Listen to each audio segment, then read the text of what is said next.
রাধে রাধে বন্ধুরা, সুপ্রভাত। কেমন আছো সবাই? আশা করছি সবাই খুব ভালো আছো। সকালবেলায় ঘুম থেকে উঠে যদি এরকম একটা আকাশ দেখতে পাওয়া যায় তাহলে আর কি চাই বলো। সারাদিন মনটা যেন ভীষণ ভালো হয়ে যায়। তো আজকে হচ্ছে আমাদের বাড়ি ফেরার পালা, মানে মা যাবে এখন বাপের বাড়ি ছেড়ে শ্বশুর বাড়ির দিকে, আর আমিও যাব আমার নিজের বাড়ি। মামার বাড়িতে বেশ কদিন ছিলাম, খুবই আনন্দ করে কাটলো সব কটা দিনই। তো এদিকে দিদা লঙ্কা লাগিয়েছিল, মানে আমার দাদুরা চাষবাস করে, তো বিভিন্ন রকম ফসল সবজি সব কিছুই লাগাই। তার জন্য এখানে লঙ্কা কত হয়ে সেগুলো শুকিয়ে রেখেছে, দেখো ঝালও প্রচণ্ড হবে। তাই এখানে দিদা যেগুলো রেখে দিয়েছে সেখান থেকে নিয়ে কিছুটা মাকে দিচ্ছে, আর এখান থেকে আমি কিছুটা আমার শ্বশুরবাড়িতে নিয়ে যাব।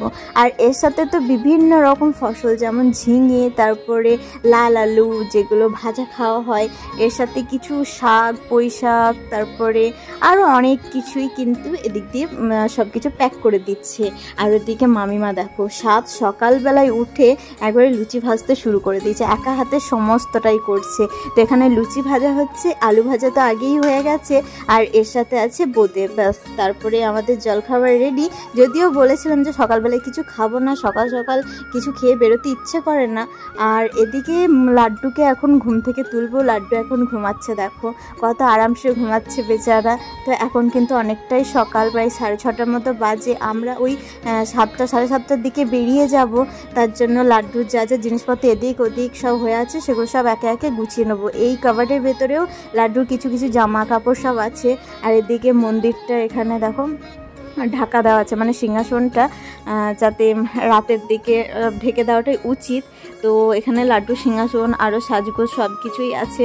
তো লাড্ডুকে ঝটপট করে তুলে নিই, তারপরে ওকে রেডি করে নেবো। আজকে সকাল সকাল ওকে আর স্নান করাবো না, ওকে একবারে মুখটুক মুছিয়ে ভালো জামা কাপড় পরিয়ে কিছু খাইয়ে দাইয়ে তারপরেই নিয়ে যাব। ওদিকে এখন আমার বড় লাড্ডুটা ওঠেনি। তো এই যে লাড্ডুটা আমি ঘুম থেকে তুলে নিয়েছি। এবার ওকে জাস্ট মুখটা একটু গোলাপ জল দিয়ে মুছিয়ে দেবো। যখন সকালবেলায় স্নান করে না তখন এইভাবেই আমি গোলাপ জল দিয়ে মুছিয়ে জামা কাপড় ছাড়িয়ে একটু পরিষ্কার জামা কাপড় পরিয়ে দিই। এই যে এখানে জামা কাপড় বের করেছি, আর মামা যে জামাটা এনেছে সেটা তোকে পরাবো। তোমাদেরকে তো দেখানো হয়নি, মামা এই ইয়েলো কালারের জামাটা এনেছে।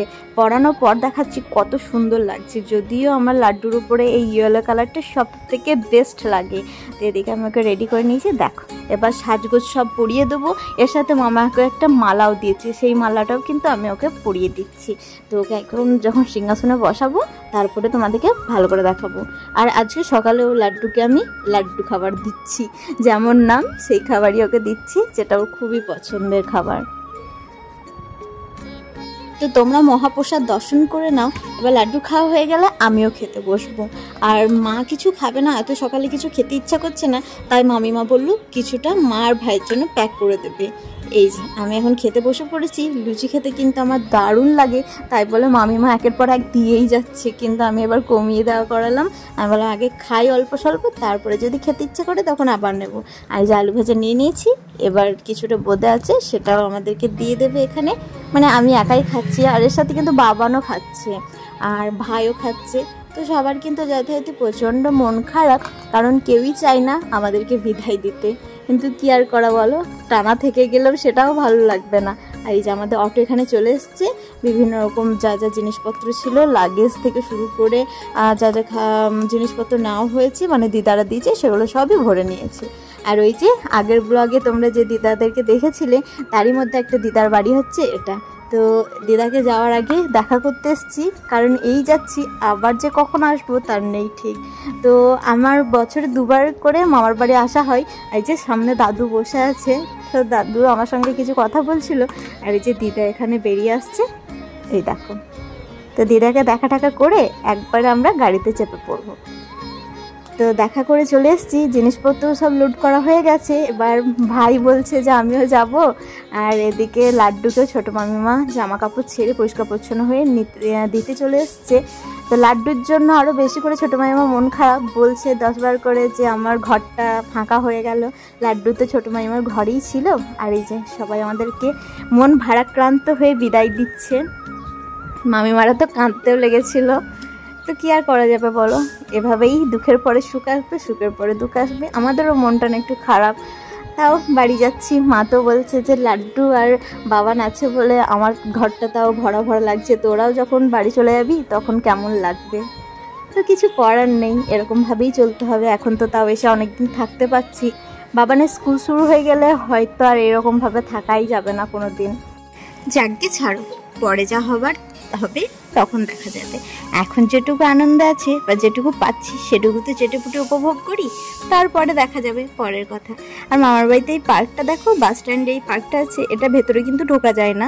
বিভিন্ন রকম গাছপালা দিয়ে আরও কিছু কিছু মনীষীদের মূর্তি এখানে বানিয়ে এটাকে সুন্দরভাবে ডেকোরেট করে রেখে দিয়েছি। তোমরা যদি ইলামবাজার বাস স্ট্যান্ডে আসো তাহলে কিছুক্ষণ দাঁড়িয়ে এই সৌন্দর্যটা তোমরা দেখে উপভোগ করতে পারো।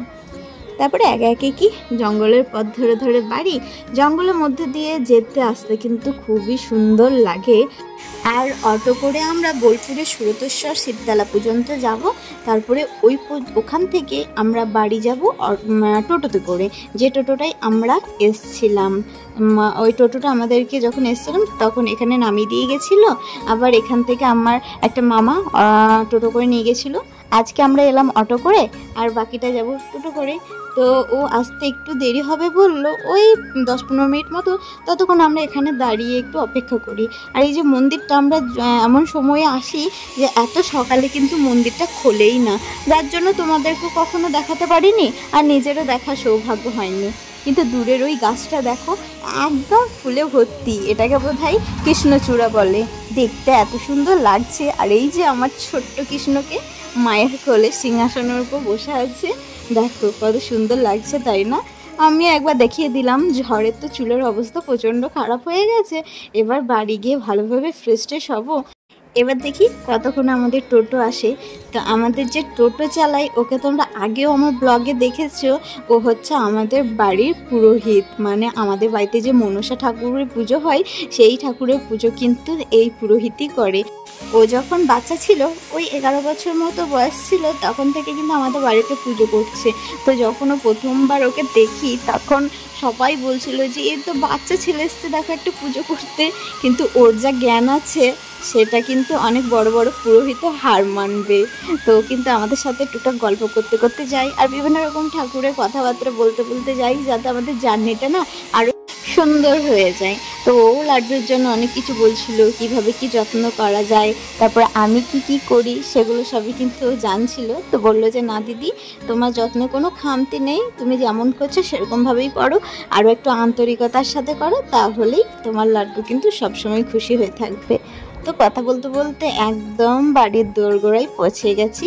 এটা হচ্ছে বাস স্ট্যান্ড। তো এখান থেকে কিছু ফল নিতে হবে, কারণ সমস্ত ফল শেষ হয়ে গেছে। তো লাড্ডুকে দেওয়ার জন্য আর এর সাথে বাবানকে খাওয়ানোর জন্য কিছু ফল নিতে হবে।